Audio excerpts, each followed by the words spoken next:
Welcome back. Neo Pakistan में आप तमाम देखने वालों को एक मरतबा फिर से खुशामदीद कहते हैं। और जनाब, प्रोग्राम के इस हिस्से में हम बात करने वाले हैं हजामा की अहमियत के हवाले से। कहा यह जाता है कि दीनी एतबार से भी इसको बहुत अहमियत हासिल है और इसमें तकरीबन हर बीमारी की शिफा मौजूद है, जिसमें सर का दर्द, जोड़ों का दर्द, कमर, बाजू का दर्द, शकीका, ब्लड प्रेशर, टेंशन, डिप्रेशन, नफ्सियाती अमराज, एलर्जीज और ढेरों बीमारियां शामिल है। हमारे साथ नवीद सल्फी मौजूद हैं, उनसे हम जानेंगे कि इसके कितने फवायद हैं और कितने बीमारियों से शिफा मौजूद है। अच्छा जी, हिजामा को वैसे अंग्रेजी में कपिंग थेरेपी भी कहा जाता है। एक तो एयर प्रेशर के जरिए करवाई जाती है और एक में जिसमें आपके टॉक्सिक ब्लड है उसको जो है वो बॉडी से बाहर निकाला जाता है। तो नवीद से ही हम मजीद जानते हैं, उनकी एक्सपर्टीज है जनाब इसमें। नवीद, अस्सलाम वालेकुम, कैसे हैं आप?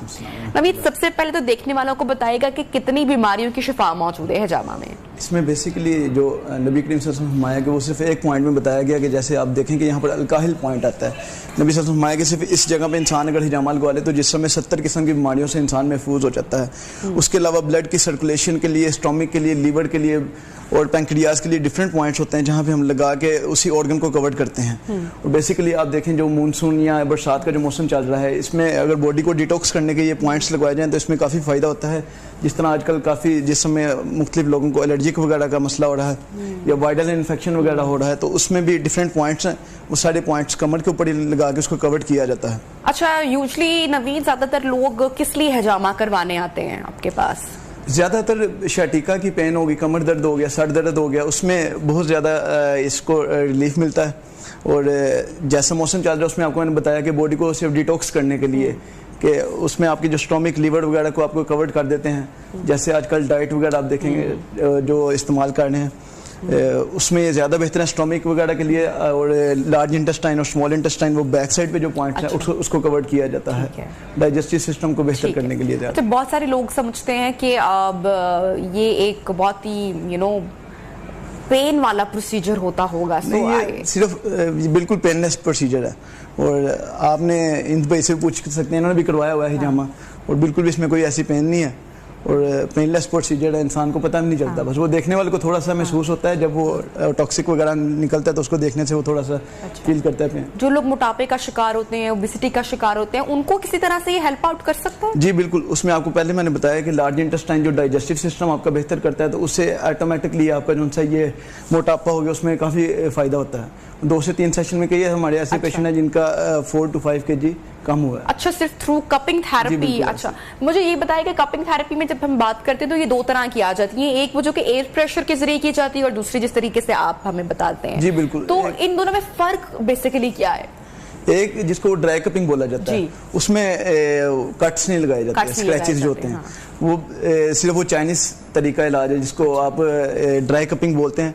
और जो हिजामा कपिंग थेरेपी है जो नबी सल्लल्लाहु अलैहि वसल्लम का मसनून तरीका था, जो अल्लाह के नबी ने खुद करवाया, उसमें ये होता है कि मुख्तलिफ पॉइंट्स लगा के तो उसी जगह हम स्क्रैचेस लगाते हैं ब्लड आपका जब तक वो टॉक्सिक आपकी बॉडी में नहीं निकलेगा। तो किस तरह आप ड्राई कपिंग थेरेपी भी करते हैं? ड्राई कपिंग भी हमारे पास, लेकिन वो ज्यादा जो सा है हमारा वो हिजामा कपिंग थेरेपी ही करते हैं। मसल रिलैक्सेंट की अगर बात की जाए कि जो हमें आसाबी कमजोरी हो जाती है, मौसम भी इतना तब्दील हो रहा है, एसी वाले ठंडे कमरे होते हैं, फिर बाहर आना जाना, गाड़ी का टेम्परेचर डिफरेंट है, घर का बाहर का भी टेम्परेचर बहुत, ऐसे में आपकी जो हमारे आसाब हैं, हमारे जिस्म के मुख्तलिफ अज़ाएं वो स्टिफनेस का शिकार हो जाते हैं। बहुत सारे लोग साल के बहुत लंबा अरसा ये इसमें इस तकलीफ में मुब्तला रहते हैं। तो हम उसको कैसे रिलैक्स कर सकते हैं और उसके लिए कौन से पॉइंट्स होते हैं, कितने सेशंस चाहिए? उसमें सिर्फ अगर आप एक सेशन में अगर आप 10 से 12 पॉइंट्स लगवा लेते हैं, उसमें सिर्फ ये मसनून पॉइंट, ब्लड की सर्कुलेशन, शोल्डर को, स्टोमिक और लीवर को, मतलब कि आपकी ये बॉडी को डिटॉक्स कर देगा मुकम्मल इस मौसम में जो जैसे आप बता रहे हैं ना। तो इसके लिए बेहतरीन पॉइंट्स हैं और करवाने के इंशाल्लाह 40 नेक्स्ट डे आपको रिजल्ट उसका मिल जाता है। ठीक है। आपसे मेरी जब लास्ट टाइम मुलाकात हुई तो आपने मुझे बताया था कि सर पर भी कपिंग थेरेपी की जाती है। सो उसमें क्या बालों का हेयर लॉस होता है, क्या होता है उसमें? हेयर लॉस के लिए भी है और दूसरा माइग्रेन के मसले के लिए भी है। अच्छा। और तीसरा अगर आपका कोई आई विजन, अगर कोई आंखों का विजन आपका कमजोर है तो उसमें बहुत ज्यादा इफेक्टिव है।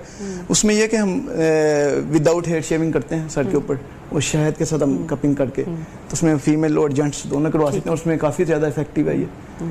अच्छा, आपने पहले बताया कि ज़्यादातर लोग आपके पास आते हैं किस मसले के हल के लिए? ज़्यादातर बॉडी डिटॉक्स करने के लिए। तो ख़वातीन ज़्यादातर कौन से मसाइल लेकर आती हैं?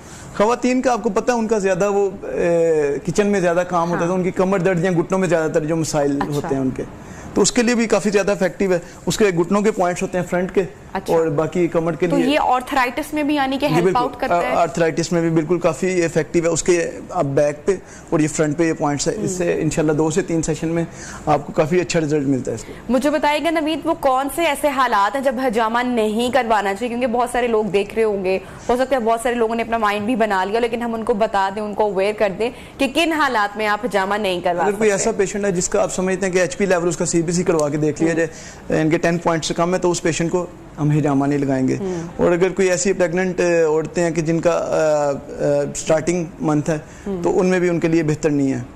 और बाकी अगर कोई ऐसा पेशेंट है कि फॉर एग्जांपल जिसको कोई ब्लड देखने से कोई फोबिया वगैरह हो जाता है, तो उसके लिए भी थोड़ा सा बेहतर नहीं है। अगर वो ब्लड को ना देखे वैसे वो करवा सकता है।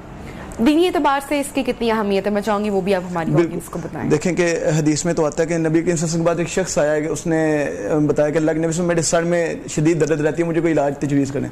तो नबी सल्लल्लाहु अलैहि वसल्लम ने फरमाया कि तुम फौरी तौर पे जाके हिजामा लगवा लो। और इसी तरह सही बुखारी में एक और रिवायत मिलती है कि एक सहाबी दूसरी सहाबी की इयादत के लिए उसके घर में गए, देखा तो काफी बीमार थे वो।